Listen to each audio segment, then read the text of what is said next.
Primer encuentro intergeneracional de difusión de la cultura alimentaria ancestral del pueblo Wayuu. Sabores y saberes de mi territorio. En el territorio ancestral de Ipapure se realizó el primer intercambio de saberes entre mujeres Wayuu conocedoras de la cocina tradicional, en donde participaron sabedoras de la Escuela de Cocina Tradicional Wayuu, pertenecientes a la comunidad de Guaymaral del municipio de Manaure. Ha sido 2 días muy fructíferos en los que hemos aprendido muchas cosas. Me ha gustado mucho el proceso del intercambio cultural con indígenas Wayuu de otras partes de La Guajira.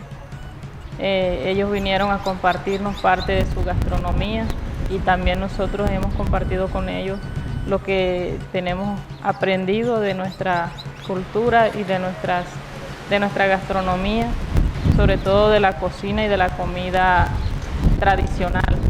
En este primer encuentro se realizó un concurso de sabores y preparación de alimentos tradicionales. Se realizaron diálogos sobre ritos y cuidados para la siembra, saberes sobre la preparación, consumo y comercialización de alimentos tradicionales. La comida, explicar para qué, para que ellos valoren lo que es la alimentación, valoren nuestra medicina tradicional. Asimismo, se dieron representación de expresiones narrativas, historias, mitos y leyendas asociadas a la alimentación tradicional del pueblo Wayuu.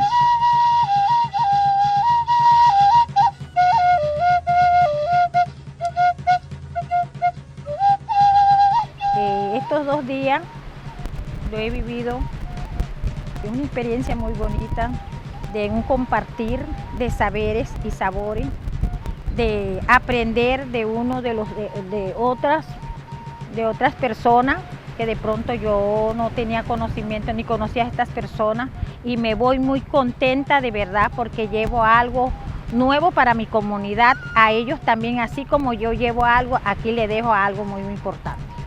Na tepich kanino tanahimari ko tanahimono ko tamahayin kan nohots motin hati an hare he hiya kanino Wayuu hiya nohots motin hati nohots ponin hati an skuai pa wane yare he nohor hapurin hiya spura sau to hare he hiya Wayuu hani ane hiya tin hani ne Wayuu. Este encuentro fue desarrollado en el marco de la beca del Programa Nacional de Concertación Cultural 2023 del Ministerio de Cultura.